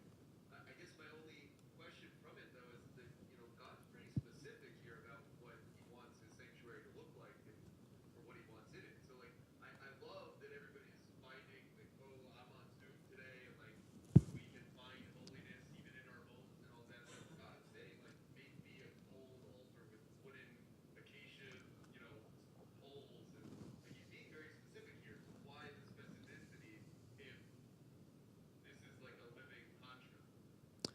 It's a great question. Anyone want to try that? I think I have a guess, but anyone want to? Yeah, I don't know why this thing. Can you do me a favor? Can you check if the sound? I think this was off, so I think the sound didn't pick up onto this thing. But no, not everyone heard you, Ian. Hold on. So Ian said that he loves this idea. Go to the sound settings and see if it's there. Ian asked a question. He loves the conversation about this connection, but that God is very specific about the box that God wants built. It's literally a box. It's wood, it's gold, it's silver, it has these things. So why go out of God's way to be so specific about? And by the way, we're not getting there on purpose. I didn't want us to get all the way through this, because the whole Torah portion has like 1 cubit and 1 cubit by 1 cubit to this socket, into that socket, into this thing, overlay the wood with gold, this overlaid with silver, those two sockets go together, right? So, but that's the question he asked. If we're getting all like existential and pretty about the space and God and the building of it, why does God go out of God's way to make us build this very specific, pretty, heavy box? What do you think? Yeah. Well, part of it, I think, if we're going to go back to the concrete, part of it is the process, the idea that the Jews who were slaves and building for other people, now they're building for God. Beautiful. There's my answer. You did it. That was even better than I would have said. That was amazing. Yes. I think that at this point for the Israelites, they need this whole section going forward to teach them that they're, you said it beautifully, not any more building for someone else. They're building for themselves, and following a strict set of rules and instructions really helps you to bond and connect. Right? If you've ever done like low ropes or high ropes or any of these, you go to these places, when you bond and you build and you're doing something and you construct something together and you stand back and you're like, we built this. yay, then there's a camaraderie, connective feeling that happens from it. That's my guess, Ian. Can I have a quick follow-up on that? Sure. Just real fast, like, how do you know then when it's done, like, through the time period, right, of the Israelites, this is where they are in time, or it's something that we're going to continue to do like we do all the traditions that we get from nowadays, right? Like, where does the delineation come from? Oh, you mean like, was the quote work done then, and now we're done doing the work? So if we're saying like this is done in time. Yes. In time, like the time period of it. What about like kashrut law that we still follow today? That is still done today. It's not like, oh, that was just for then, and now we've moved on from that. Oh, it's a great question. I think that some things are changed and developed, A, through time, but more importantly, B, through the fact that we don't live a Judaism based necessarily on what it says in the Torah. We live a Judaism based more on what the rabbis eventually put together in the Mishnah and the Talmud. And if these pieces don't necessarily carry over exactly, then we don't follow it. Particularly also because there's no temple, right? Because the word mikdash is in here, and then you get the Beit Mikdash, which is the temple, and then that sort of falls. So I think also structurally, it's not necessarily even in the realm. There are 613 commandments. We can't even do. I don't even know what the number is. We don't even have access to doing something like 200 or 300 of them, because they all have to do with the temple, and there's no temple. So we're automatically unable to do all of them. So because we're just structurally, it's not possible, because that's where they come from. Has that kind of answered your question? It's a great question. I really don't know the answer. Does that kind of get us closer? I'll throw a bunch of hands here, so who might chime in? And starting with Amy, who put her hand down, but you started. But isn't the whole thing here intention? Yeah. It's all about intention, and that God is modeling the meticulous pattern of standard that the benchmark for us in whatever we do. Yeah. Prayer and in building and in community, it's intention for what the purpose of this whole thing is. Sure. Another concept is ownership. I pray in my car too all the time. Yeah. And it's fine, it serves me well.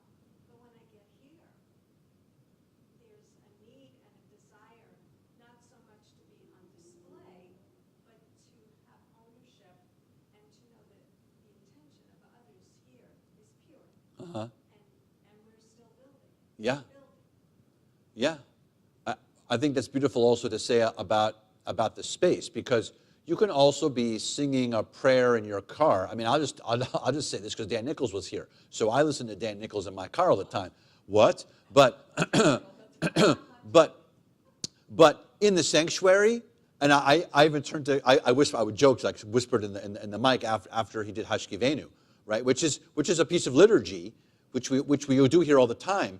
But something about at the end when we were done, and the congregation was singing Hashkivenu, the Hashkivenu tune that Dan Nichols wrote, it's transformative. That's what I joked afterwards, and I was like, I can't believe that we just did Dan Nichols' version of Hashkivenu, and Dan Nichols is standing right here, because it was transformative because we were doing it together. Yes, in isolation, it's beautiful and can be connective, but there's also something about the communal part of it that's just. You feel it. You talk about kishkas. You feel it in your kishkas, right? You said kishka, right? So you feel it in your kishkas. Yes. I think that's what makes Judaism so great. It's a living religion. It morphs with the need of the people, and we don't need a cathedral to pray. I was in China on a trip, Jews of China. We were in some location that used to be a synagogue. It was now a hospital. It happened to be my son's yurtzeit. We stood outside there because it had once been a synagogue, and I was able to say Kaddish. You can make your devotion anywhere you want. Yeah. Yeah, and yeah, 100%. 100%. And there are different places that make us feel different things. I mean, you'll feel something when you stand in the Colosseum in Rome. You'll feel something. It's amazing. But you're not going to feel the same thing that you feel in a sanctuary. You'll feel something different, by the way, at a cemetery. You'll feel something different, because there's something about the space. There's something about that space also that messes with us in a different way. But again, the main point in the whole sentence, I think, is I want you to make this box, but I'm not going to dwell in this box. Where am I going to dwell? With you. I'm going to be in you. That's the point. I'm going to be in you. Yeah. 2 more points, and then I think we're done. Yes.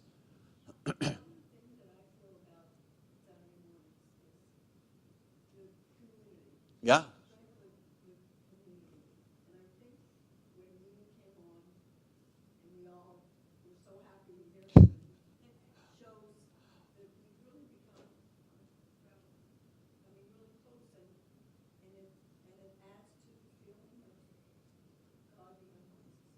Yeah, absolutely. That's the connections that we make. Yeah, Ian, we need you back. Oh, dolphin skins. Wait, Ron, and then I'll go dolphin skins.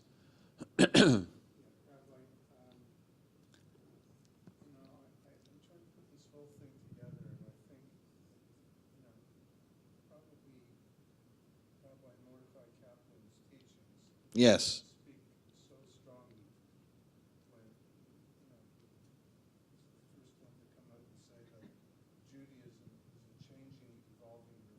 Yes.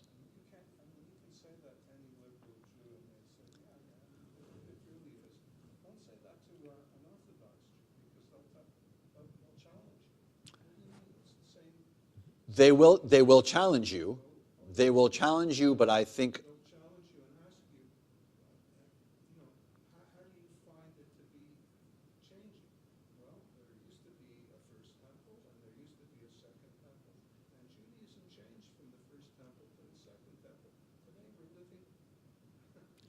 and I think someone who's ultra-Orthodox, I agree with you, would probably, quote, not agree with the evolution of Judaism. But if we showed them a mirror, we would show them that they're adapting in the same way. Because they have to. Because they also, you know what? You know why? Because they also have an iPad. I'm saying because they also have an iPad. They don't use it on Shabbat, but they also have an iPad. Right? They all have the ultra-Orthodox have an Apple Watch. They're wearing them. They take them off on Shabbat. But I'm just saying that they're not going to admit it.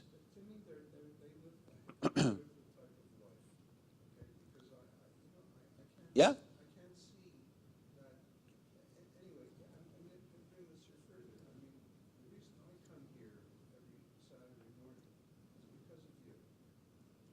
Really? That's a lot of pressure. Thanks. Thank you. That's one. Whew, I can go. That's what they said in school. Yeah. Thanks, Ron. Yeah. Okay. Thanks, Ron.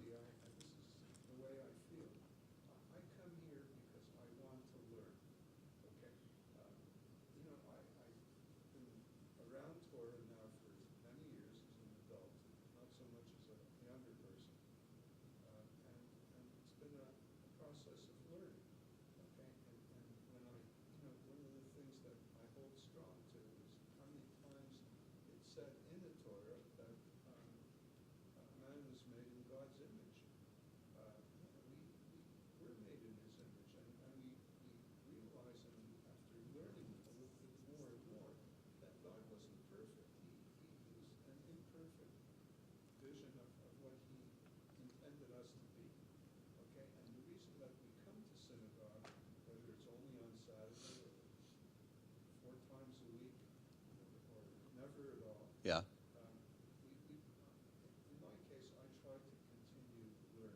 Mm-hmm.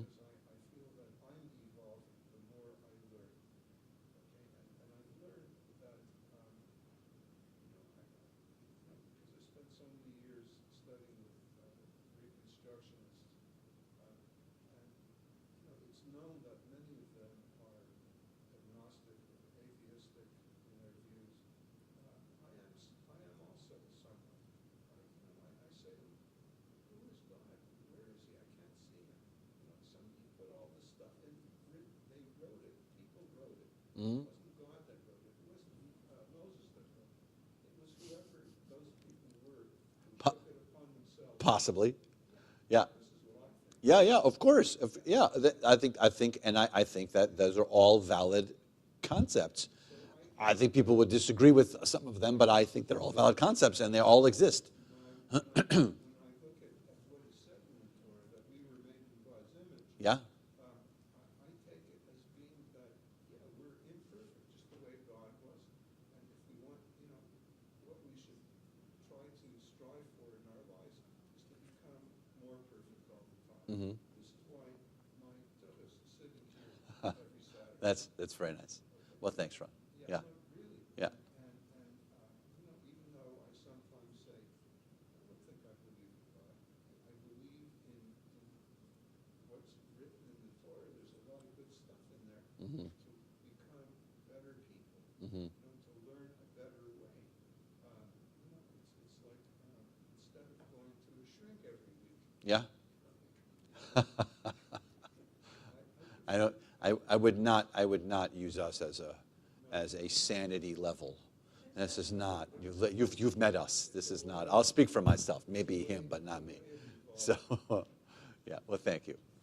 Thank you. Yeah. Yes, Amy. I just want to point something out. If we could just take your Shabbos breath right now Yeah. and just cherish this moment that whatever brought us here, because you embodied the generations of what was instilled in us by our grandparents and our parents, and you represent that for us and make it so accessible, both of you. And here's Ian on Zoom, and the box expands, the technology. Right. And here are we, and many of us have 40 or 50 years on Ian. Think about that.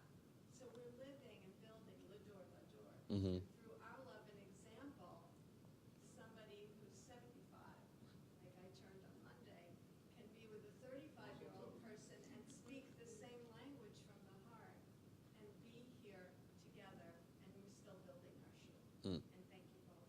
And I'm bowling with Dan Nichols this afternoon. Yeah, that's awesome. That's very good. So I love what you said, and I want to actually end with your thought today to say, because you just said that you said a few times that we're the ones who make it. And you used the word "make" a few times in what you were just saying, and I love that. We make it together. We expand by making it larger. We make these connections, and I think it beautifully fits into the Torah portion because it was the Israelites that made everything, and in the making of everything, that's how they got closer together. So much so that more so than any other Torah portion, the word aseh, which means do or make or take part in, exists more than 200 times in this Torah portion. Because it's when we do something, and we have to do it, we have to make connections. We have to make the Lador Vador. We have to make it ourselves.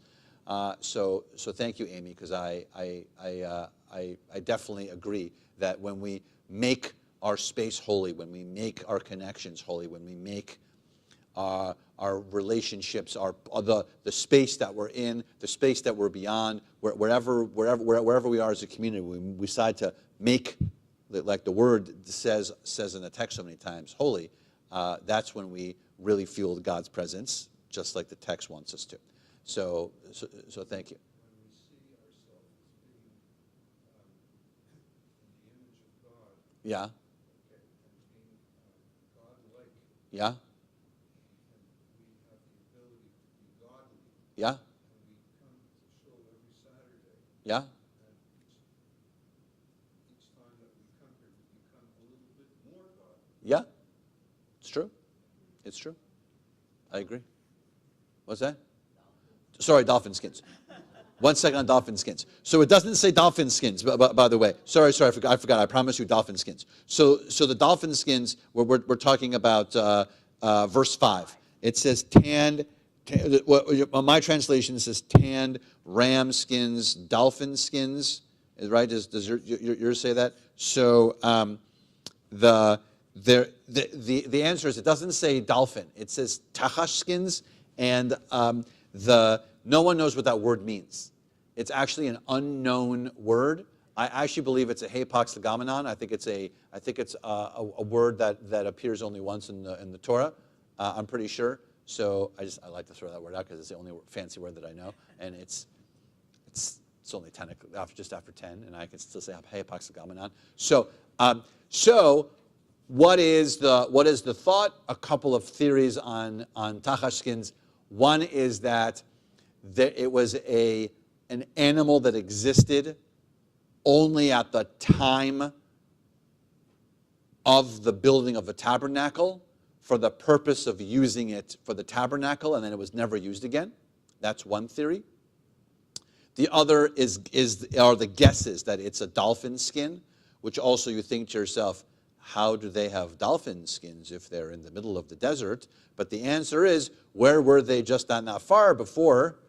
At the sea. So it's possible that it does make more sense that those were the skins that they took from the dolphins, that they were going, hypothetically. So does anyone else have another translation than dolphin skins? There are some other, sometimes, does yours say dolphin skins? Everyone says dolphin skins? Yeah. So, but it doesn't say dolphin. So just to be clear, it doesn't say dolphin in Hebrew. It says a tachash skin, which is, if you which I did a lot, extensive research. It's funny you brought that up, because most of my work was in preparation for, I remember all the way back in Jerusalem, because I was terrified people were going to be like, how come you didn't translate this or talk about it? So I extensively checked the word tachash skins, and that's the best guess, is that it's either this mystical animal that was there just for the purpose of the tabernacle, that it served its purpose, and then we never saw it again, or that it was extinct. Yeah, it was extinct, or only lived in that time period. There is a piece of Mishnah, by the way, that says that just before the first Shabbat ever, meaning in the creation story, so just a second before God transitions from day 6 to day 7, 10 things are created, actually, and some of the things are like it's like Moses' staff and a bunch of other things. And one of those things, I'm going to tell you this long story. One of them is called a special worm, and the worm exists only because it's believed to have eaten through the stone that built the temples, and it only existed for the purpose of eating through the stone to make, because the stones, right? Even if you look at the Western Wall, which is not even the temple walls, the walls outside the temple, right? But how could they have cut those so perfectly? It's because they had this worm that ate through it, and it only existed for the purpose of eating through the stone, and then you never saw it again. So just as an example, there are a few of these things throughout text that are mysteries that you never see them again, that they were only for the purpose of that one little thing, and then they go. So the tachash skins are in. They're not, by the way, in the 10 things that are created in the last second from the Mishnah, but it's in the realm of the commentary that they existed so for the sole purpose of doing this one job, and then that was it. That was the whole purpose of these dolphin skins. Maybe it's in Baba Mitzvah, but it's in here, and it's confusing because no one knows what the word means, because it's nowhere else. So.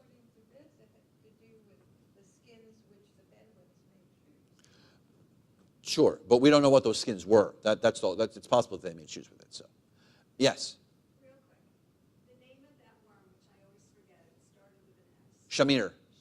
Yes. Does it have a meaning in Hebrew, that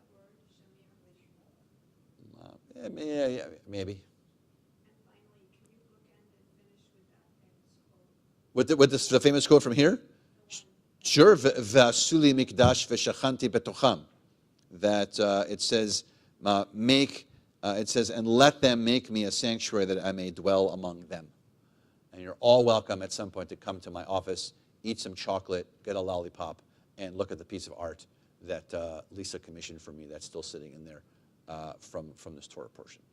So now I bookended my long story from the beginning with the long story at the end. Shabbat Shalom. Well done, everyone. Excellent, excellent chat. We are going to think of those in our community who are in need of healing, a physical, emotional, or spiritual healing.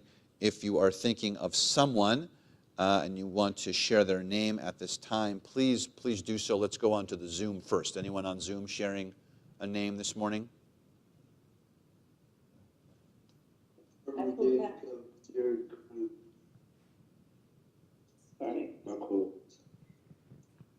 Ethel Cadner, Stuart Fruman, Lawrence May, Gerard family, Sandy Tankus, Ken Tankus, Gail Gibson, all those affected by the war in Ukraine, the fighting in Israel, hate crimes, anti-Semitism, and violence. Francie Cramen, Stu Tarragano. Shelley Anderson.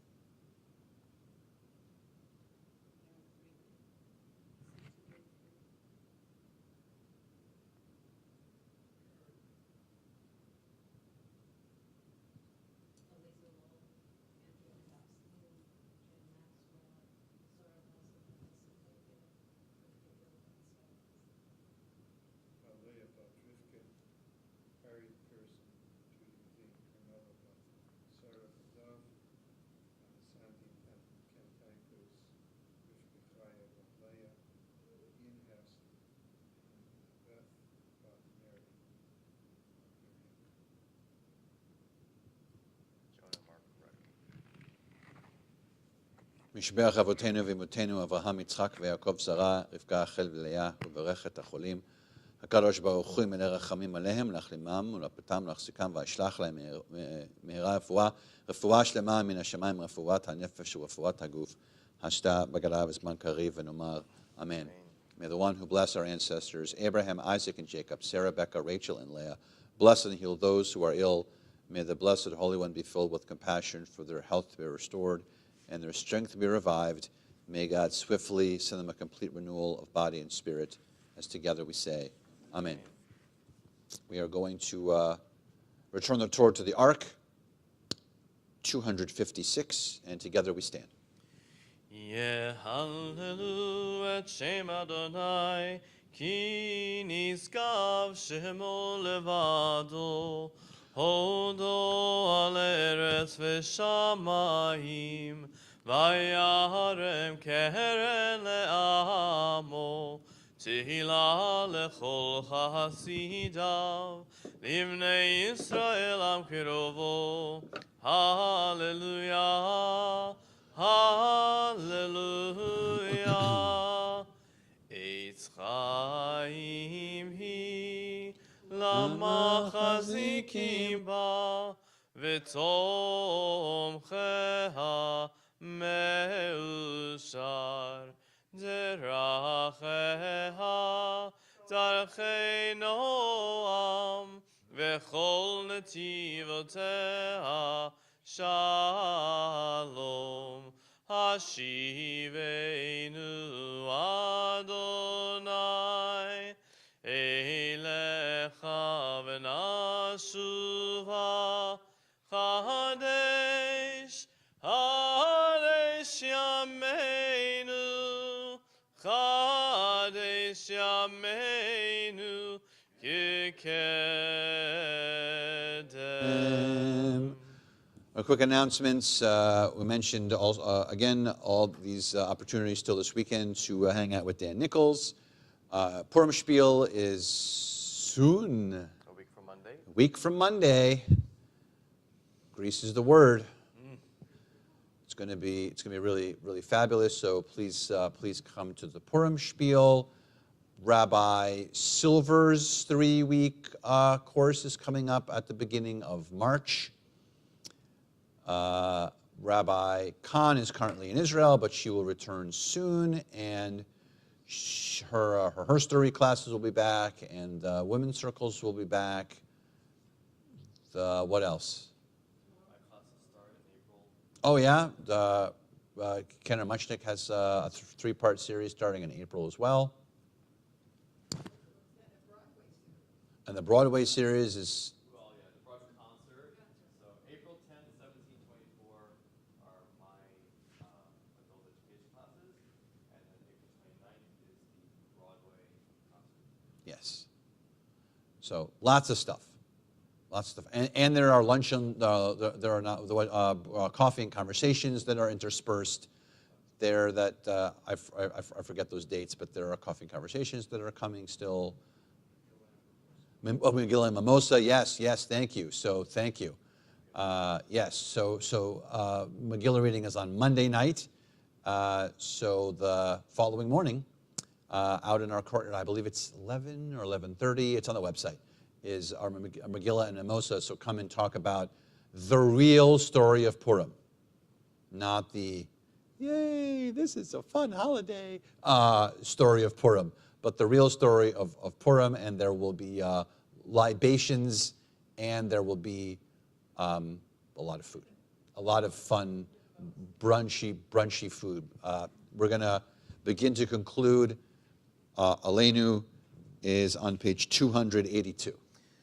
עלינו לשבח לאדון הכל, לתת גדולה ליוצא בראשית, שלא עשנו כגויי הארצות, ולא שמנו כמשפחות האדמה, שלא שם חלקנו כהם, וגאור עלינו ככל המונם, ואנחנו קוראים ומשתחווים ומודים לפני מלך מלכי המלכים, הקדוש ברוך הוא, ונאמר והיה אדוני למלך על כל הארץ. ביום ההוא יהיה אדוני אחד, ושמו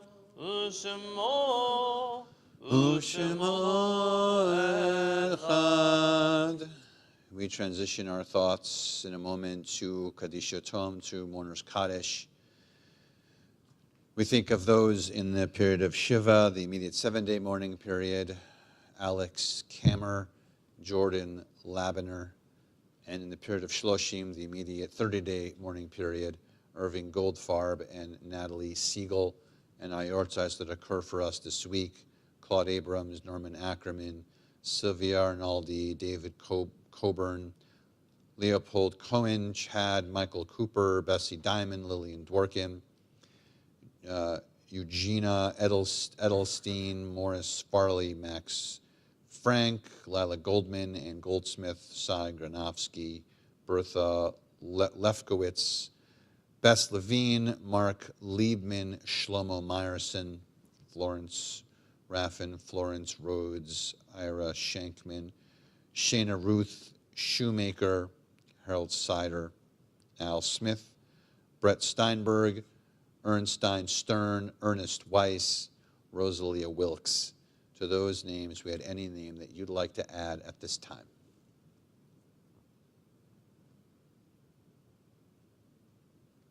Kaddish Yotom 294. Yitgadal v'yikadash merabah, ve'amad yivrach re'uteh, ve'amlich malchuteh, v'chayechon v'yomechon, v'chayei dechol beit Yisrael, v'agala b'zman kariv v'imru amen.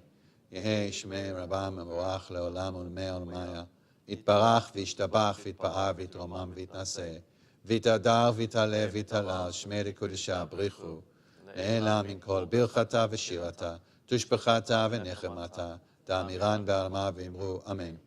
Yehei shlomo rabba min shamaya, v'chaim aleinu ve'al kol Yisrael v'imru amen. Oseh shalom b'imromav, hu ya'aseh shalom aleinu ve'al kol Yisrael v'imru amen. May the one who creates harmony on high bring peace to us and to all Israel, as together we say amen. Please be seated. We're going to conclude our service today on this Shabbat morning with Ein Kelohenu. Ein Kelohenu, 322 maybe? Yes. 322. Ein Kelohenu, Ein Kadonenu, Ein Ein Kemalkeinu, Ein Kemoshienu, Mich Eloheinu, Mich Adonenu, Mich Malkeinu, Mich Moshienu. Nodel Eloheinu, Nodel Adonenu, Nodel Malkeinu, Nodel Moshienu. Baruch Eloheinu, Baruch Adonenu, Baruch Malkeinu, Baruch Moshienu.